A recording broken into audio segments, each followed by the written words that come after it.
Round 3 में कोई withdraw का ऑप्शन नहीं होता, इस चीज़ को ध्यान रखेंगे। एक कॉलेज से मिलते जुलते ढेरों सारे नाम हैं, जैसे रैंक 1 कॉलेज वहाँ पे आरवी है तो आरवी कॉलेज भी है, एक दूसरा आरवी भी है। बीएमएस का भी सेम कहानी है, एमएस रमैया का भी सेम कहानी है। मेरी कमेंट में रैंक सर 15,000 है, अब मुझे सिर्फ और सिर्फ सीएसई पढ़ना है सर, और कमेंट में चूंकि 2.5 लाख आप समझ रहे हैं कि सीट एक्सेप्टेंस फी के नाम पर हमें पे करना है, तो एक भी कॉलेज गलत सेलेक्ट नहीं होना चाहिए। हेलो एवरीवन, वेलकम टू शिक्षा समाधान। ऐसा है कि जिन जिन बच्चों ने कमेंट का एग्जामिनेशन दिया था और जिन जिन बच्चों की डॉक्यूमेंट वेरीफाई हो चुकी है, वो सारे बच्चे 11 से 12 जुलाई के बीच कमेंट की चॉइस फिलिंग करेंगे। कमेंट की काउंसलिंग की बात कर ले तो पूरे भारतवर्ष में कमेंट की एक ऐसी काउंसलिंग है जिसमें सीट एक्सेप्टेंस फी के नाम पे हमें 2.5 लाख रुपया पे करना होता है। कमेंट की एक ऐसी काउंसलिंग है जिस काउंसलिंग के थ्रू जो देश के सबसे बेहतरीन कॉलेज है, जैसे आरबी हो गया, बीएमएस हो गया, रमैया हो गया, इन सारे कॉलेजों में एडमिशन का हमें मौका मिलता है। तो कहीं ना कहीं एक बेहतर कॉलेज में एडमिशन की चाहत और 2.5 लाख रुपए एक साथ एज ए सीट एक्सेप्टेंस फी पे करने की हिम्मत, इन दोनों चीज़ों को बैलेंस करने का नाम ही कमेंट के है। आप मेरी बात को 5 से 10 मिनट तरीके से सुनें, मैं आपको तरीके से बताऊंगा कि कमेंट के चॉइस फिलिंग हमें कैसे स्मार्टली करनी है, किन किन चीज़ों का हमें ध्यान रखना है, कौन कौन सी गलती हमें नहीं करनी है, कैसे हमें चॉइस फिलिंग वगैरह करना है ताकि हमें हमारे रैंक पर सबसे बेहतर कॉलेज मिले। तो ज़्यादा समय ना बर्बाद करते मैं सीधे टॉपिक पे आता हूँ। राइट, कमेंट की चॉइस फिलिंग पे बात करने से पहले एक बार कमेंट के शेड्यूल को हम तरीके से समझ लें, क्योंकि इनके शेड्यूल काफ़ी इंपॉर्टेंस रखता है चॉइस फिलिंग के संदर्भ में। शेड्यूल की बात कर ले इस बार, तो कमेंट के में देखिए 3 राउंड की काउंसलिंग होनी है, राउंड 1, राउंड 2, राउंड 3। राउंड 2 और राउंड 3 का शेड्यूल इन्होंने अभी तक जारी नहीं किया है, राउंड 1 का कंप्लीट शेड्यूल इन्होंने जारी कर दिया है। राउंड 1 की बात करें, चॉइस फिलिंग की बात करें, तो चॉइस फिलिंग हमारी 11 से 12 जुलाई के बीच हमारी चॉइस फिलिंग होनी है। ठीक है, उसके बाद क्या है कि 14 जुलाई को हमारा मॉक अलॉटमेंट 2 बजे आ जाएगा। मॉक अलॉटमेंट आने के बाद अगर अपनी चॉइसेस हम सेटिस्फाइड नहीं है तो हमें एक बार मौका मिलता है कि हम अपनी चॉइसेस को एडिट भी कर सकते हैं, जिसका डेट इन्होंने 14 जुलाई से लेकर 16 जुलाई के बीच रखा है। फाइनली हमारा 18 जुलाई को हमारा फर्स्ट अलॉटमेंट आएगा। अलॉटमेंट आने के पश्चात 2 ही कंडीशन होगा, जैसा मैं हमेशा बताता हूँ, या तो हमें अलॉटमेंट मिला होगा या तो अलॉटमेंट नहीं मिला होगा। अगर मान लीजिए फर्स्ट अलॉटमेंट में हमारा कोई भी अलॉटमेंट नहीं आता, अलॉटमेंट हमारा नो आता है, तो हम अपने आप ऑटोमेटिकली हम लोग राउंड 2 के लिए एलिजिबल हो जाएंगे, राउंड 2 में हम लोग चले जाएंगे। अगर फर्स्ट राउंड में हमारा अलॉटमेंट आता है, मान लो हमारा अलॉटमेंट आता है, तो उसके बाद हमारे पास 4 ऑप्शन होते हैं, उसे हमने मेनली डिसीजन मेकिंग बोला जाता है कि भाई आपका अलॉटमेंट आ गया है, अब आप क्या करना चाहते हैं। 4 ऑप्शन में क्या होता है, पहला ऑप्शन होता है एक्सेप्ट एंड फ्रीज, दूसरा होता है एक्सेप्ट एंड अपग्रेड, तीसरा होता है रिजेक्ट एंड अपग्रेड, चौथा होता है रिजेक्ट एंड विड्रॉ। मैं एक एक चीज़ समझा रहा हूँ तरीके इसका मतलब क्या होता है। जैसे नाम से स्पष्ट है, accept and freeze, it means कि मान लीजिए जो भी हमें राउंड 1 में अलॉटमेंट आया उस चॉइस से हम सेटिस्फाई हैं कि भाई मुझे यही कॉलेज यही ब्रांच पढ़ना था, उस केस में क्या होता है, हम एक्सेप्ट एंड फ्रीज को सेलेक्ट करते हैं। राइट, दूसरा होता है accept and upgrade, it means कि ठीक है जो ब्रांच जो कॉलेज मुझे मिला है ये तो ठीक है, मैं इसे एक्सेप्ट कर रहा हूँ, लेकिन मैं फर्दर बेटरमेंट चाहता हूँ, अगर आने वाले राउंड में मुझे कुछ बेहतर कॉलेज या ब्रांच मिलता तो वो मुझे प्रोवाइड किया जाए, उस केस में हम लोग एक्सेप्ट एंड अपग्रेड करते हैं। तीसरा ऑप्शन होता है reject and withdraw, it means कि जो मुझे अलॉटमेंट अभी मिला है ये मुझे नहीं चाहिए, हाँ लेकिन मैं इससे बेहतर मुझे दूसरे राउंड में मिलता है तो मैं उसके लिए जाना चाहता हूँ, उस केस में reject and withdraw, reject and upgrade करते हैं। लास्ट ऑप्शन होता है रिजेक्ट एंड विड्रॉ, कि भाई मुझे जो मिला मुझे नहीं चाहिए, मुझे काउंसलिंग भी नहीं करना है, मैं बाहर होना चाहता हूँ, उस केस में हम लोग रिजेक्ट एंड विड्रॉ करते हैं। एक चीज़ सारे बच्चे ध्यान देंगे कि अगर कॉमेड के में हमारा अलॉटमेंट आया है, अगर अलॉटमेंट हमारा आया है और हम चाहते हैं कि आगे के काउंसलिंग में पार्टिसिपेट करें, तो हमें सीट एक्सेप्टेंस फी के नाम पे 2,44,372 ये अमाउंट पे करना होता है, उसके बाद ही आगे हम काउंसलिंग में पार्टिसिपेट कर सकते हैं। तीनों में से कोई भी ऑप्शन हम सेलेक्ट करते हैं, accept and freeze, accept and upgrade या रिजेक्ट एंड अपग्रेड, ये तीनों कंडीशन में से कुछ भी सेलेक्ट करते हैं तो हमें पे करना ही करना है, नहीं पे करेंगे हम काउंसलिंग से बाहर हो जाएंगे। तो ये बात ध्यान रखेंगे। दूसरा मैं एक चीज़ और बता दूं, जब अमाउंट की बात आई है, 2,44,372 रुपये सीट एक्सेप्टेंस फी जो हमें पे करना है, ये हमें वन टाइम पे करना होता है। मैं बात इसलिए बता रहा हूँ कि बार बार बच्चे हमें पूछते हैं कि सर ऐसा है कि मैं पार्ट करके दे सकता हूँ क्या, कि 1 लाख मैं अभी दे दूँ फिर दूसरे अकाउंट से 1 लाख कर दूँ, वैसा नहीं होता है। इसलिए मैं सलाह दूंगा कि कमेंट के जितने बच्चे गार्जियन काउंसलिंग कर रहे हैं अपने अकाउंट में इतना बैलेंस कम से कम रखेंगे और ये क्रॉस चेक कर लेंगे कि भाई आपके अकाउंट से एनईएफटी आरटीजीएस की सुविधा होनी चाहिए। कभी कभी क्या होता है कि बच्चे डेबिट कार्ड वगैरह से पेमेंट करने की कोशिश करते हैं और हमने देखा है कि जनरली जितने भी डेबिट कार्ड मैक्सिमम है 1 लाख से ज़्यादा उनकी लिमिट नहीं होती है तो वो पेमेंट कर नहीं पाते हैं। तो इस चीज़ को ध्यान रखेंगे कि भाई हम कॉमेड की काउंसलिंग कर रहे हैं, हमें एडमिशन लेना है, सीट एक्सेप्टेंस फी के नाम पे 244,372 हमें पेमेंट करना है। तो पेमेंट हमारे अकाउंट में बैलेंस भी होना चाहिए और हमें तरीका भी पता होना चाहिए कैसे हमें पेमेंट करना है। ये चीज़ समझ में आ गई। एक ऑप्शन मैंने बताया था एक्सेप्ट एंड फ्रीज। आगे मैं शेड्यूल बताऊँ कि जो जो बच्चे मान लीजिए फर्स्ट राउंड में हमारी अलॉटमेंट 18 जुलाई से 18 से मान लीजिए 18 को हमारी अलॉटमेंट आ गई, मान लीजिए हम एक्सेप्ट एंड फ्रीज करते हैं, जो जो बच्चे एक्सेप्ट एंड फ्रीज केवल करेंगे वही बच्चे फर्स्ट राउंड में 18 से लेकर 22 जुलाई के बीच सीधे डायरेक्टली कॉलेज में जाकर रिपोर्ट कर सकते हैं। बाकी जिन्होंने बच्चों ने एक्सेप्ट एंड अपग्रेड किया, रिजेक्ट एंड अपग्रेड किया, उन्हें कॉलेज में जाकर रिपोर्ट करने की आवश्यकता नहीं होती है। लास्ट में देखिए मैंने लिखा सीट कैंसिलेशन। किसी क्षण अगर हमें लगता है कि हाँ जो हमने अमाउंट पे किया हमारा मूड बदलता है कि नहीं भाई अब मुझे काउंसलिंग में पार्टिसिपेट नहीं करना है, मुझे पैसे विड्रॉ चाहिए, तो 18 जुलाई से लेकर 22 जुलाई तक अपने पोर्टल पर लॉगिन करके हम विड्रॉ के लिए अप्लाई कर सकते हैं। जो हमने ये पैसा पे किया है ये पूरा पैसा हमें वापस आ जाएगा। तो ये कॉमेड का शेड्यूल तरीके समझने की जरूरत है कि इसमें ये चारों टर्म का मतलब क्या होता है, कितना अमाउंट हमें पे करना है। राउंड 2 राउंड 3 का चूंकि शेड्यूल आया नहीं है, लेकिन मैं फिर भी बता दूं कि जब भी डेट डिक्लेयर करेंगी उसका फंक्शन क्या हो मैं बता रहा हूं। आप ये ध्यान रखेंगे कि राउंड 2 में फिर से हम अपनी चॉइसेस को एडिट कर सकते हैं, नई चॉइसेस भर सकते हैं। ठीक है, जब राउंड 2 का हमारा सेकेंड अलॉटमेंट आता है, अलॉटमेंट में 2 कंडीशन बनेगा, ऑब्वियस सी बात, या तो हमें अलॉटमेंट मिला हो गया तो अलॉटमेंट नहीं मिला होगा। अगर हमें हमारा अलॉटमेंट राउंड 2 में भी नहीं आता है तो हम ऑटोमेटिक राउंड 3 में चले जाएंगे। अगर राउंड 2 में अलॉटमेंट हमारा पहली बार आता है, मीन्स कि राउंड 1 में हमें अलॉटमेंट नहीं मिला था, राउंड 2 में पहली बार अलॉटमेंट मिलता है, उस केस में फिर से हमें 244,372 पेमेंट करना होगा। अगर हमने पहले एक बार पेमेंट कर दिया है तो दोबारा हमें पे करने की आवश्यकता नहीं पड़ेगी। उसके बाद फिर से राउंड 2 में अलॉटमेंट आएगा, डिसीजन मेकिंग हमें करना होगा भाई कि चारों ऑप्शन में से हमें क्या सेलेक्ट करना है, उसको हम सेलेक्ट कर सकते हैं। राउंड 2 में भी हमारे पास सीट कैंसिलेशन फैसिलिटी होती है कि राउंड 2 के अलॉटमेंट आने के बाद भी अगर हमें लगता है कि नहीं जो मैं चॉइसेस मिली इससे मैं सेटिस्फाइड नहीं हूँ, मैं काउंसलिंग से बाहर होना चाहता हूँ, तो आप सीट को कैंसिल कर सकते हैं, ये पूरा पैसा आपको मिल जाएगा। ध्यान देने वाली बात है कि अब मान लीजिए राउंड 2 मैंने बता दिया, राउंड 3 की बात कर ले, जब भी इनका शेड्यूल आएगा राउंड 3 में भी अपनी चॉइसेस को हम एडिट कर सकते हैं, नई चॉइसेस को भर सकते हैं। राउंड 2 में अगर हम जाते हैं, राउंड 3 में अगर हम जाते हैं, अगर राउंड 3 में हमारा अलॉटमेंट आता है, ध्यान देंगे राउंड 3 में अगर हमारा अलॉटमेंट आता है, मीन्स कि राउंड 1 या राउंड 2 जो भी हमें मिला था, राउंड 3 में अगर हम चले गए, उस केस में हमारा अलॉटमेंट आता है तो राउंड 3 में कोई विड्रॉ का ऑप्शन नहीं होता। इस चीज को ध्यान रखेंगे कि राउंड 3 में कोई विड्रॉ नहीं होगा। आप विड्रॉ करते हैं तो पूरा पैसा आपका ब्लॉक हो जाएगा, एक तरह से डूब जाएगा।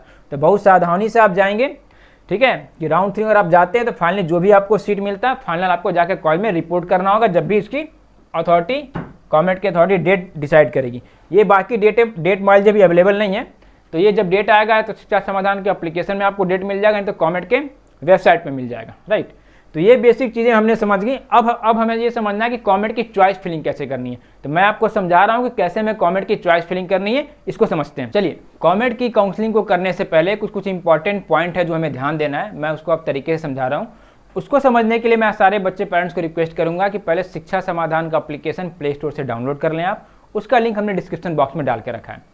किसी भी काउंसलिंग को करने से पहले, स्पेशली कॉमेड की काउंसलिंग करने से पहले हमें ये ध्यान देना होता है कि कॉलेज जो भी कॉमेड के में है उन कॉलेजों की रैंकिंग क्या है, ठीक है। कॉमेड के में जब भी काउंसलिंग होती है, कॉमेड में क्या होता है कि एक कॉलेज से मिलते जुलते ढेरों सारे नाम है। जैसे रैंक 1 कॉलेज वहाँ पे आरवी है, तो आरवी कॉलेज भी है, एक दूसरा आरवी भी है। बीएमएस का भी सेम कहानी है, एमएस रमैया का भी सेम कहानी है। तो कभी भी जब कॉमेड की हम लोग काउंसलिंग करेंगे तो कॉमेड की काउंसलिंग करने से हमें कॉलेज की कोड को ध्यान देना है। कभी भी एक कॉलेज का सेम कोड नहीं हो सकता, कोड हमेशा डिफरेंट होता है। नाम मिलता जुलता हो सकता है, कोड हमेशा डिफरेंट होगा, हम लोग कोड को ध्यान देंगे। तीसरा, काउंसलिंग में पार्टिसिपेट करने से पहले हमें ये ध्यान देना है कि उन सारे कॉलेजों में हमारा एडमिशन का प्रोबेबिलिटी क्या है, उसको देखिए मैं एप्लीकेशन के थ्रू समझाने की कोशिश कर रहा हूँ। जैसे मान लीजिए शिक्षा संघ का एप्लीकेशन आप प्ले स्टोर से डाउनलोड करेंगे, कुछ आपको ऐसा इंटरफेस देखने को मिलेगा। जितनी भी प्रोमिनेंट काउंसलिंग अभी इंडिया में इंजीनियरिंग के लिए हो रही है, सारा यहाँ पे लिस्टेड है। लाइक जोसा हो गया, JAC Delhi, Chandigarh, MP, UP, सारा है। क्योंकि आज बात कॉमेड की हो रही है तो कॉमेड के लिए होम पेज पे देखिए कॉमेड का आइकन, इसको हम लोग क्लिक करेंगे। अगले सेक्शन में हमें कॉलेज प्रिडिक्टर दिखता है। कॉलेज प्रिडिक्टर में सिंपली क्या करना है, काउंसलिंग टूल सेक्शन में कॉलेज प्रिडिक्टर को हम लोग क्लिक करेंगे। मान लीजिए हमारी डोमिसाइल अदर देन कर्नाटका है, मान के चलते हैं अदर स्टेट है, और मान लीजिए हमारे कॉमेड में कितनी रैंक आई है भाई, मान के रखते हैं कि कॉमेड में हमारी रैंक आ गई 3000। मान लीजिए हमारी रैंक आई है, मान के चलते हैं कि हमारे कॉमेड में रैंक आ गई है 3000। इसको हम ओके सबमिट करते हैं। मैं आपको ये दिखाना चाह रहा था, मैंने पहले पॉइंट आपको बोला था कि काउंसलिंग करने से पहले हमने कॉलेजों की रैंकिंग के बारे में पता होना चाहिए, ठीक है। ऐसे आप जब भी एप्लीकेशन में अपने डेटा डालते हैं तो जितने कमेंट में कॉलेज, सारे कॉलेजों का लिस्ट अल्फाबेटिकल ऑर्डर में आपको देखने को मिलता है। साथ साथ हर एक कॉलेज के सामने ग्रीन इमोजी या रेड इमोजी देखने को मिलता है। ये इमोजी ये इंडिकेट करता है कि वो कॉलेज हमें मिलेगा कि नहीं मिलेगा। ठीक, बगल में लास्ट में सबसे देखिए रैंक वाइज टैब है, rank wise private college. Comment में जितने भी कॉलेज है सारे प्राइवेट कॉलेज जो कॉमेंट के काउंसलिंग थ्रू में मिलते हैं, तो सारे कॉलेजों का देखिए रैंकिंग लिखा हुआ है। रैंकिंग आप यहाँ से देख सकते हैं। रैंक 1 पे RV, BMS Ramaiah, BIT Bengaluru, Dayananda Sagar, BMSIT, JSS, sir MVIT, NI Mysore, SIT Tumkur. तो जो मैंने पहला पॉइंट आपको बताया था कि हमें कॉलेज की रैंकिंग चेक करनी, तो रैंकिंग हमें यहाँ से मिल जाना है। इस ड्रॉप डाउन को टैप करके हम ये देख सकते हैं कि कॉलेज का पूरा नाम क्या है।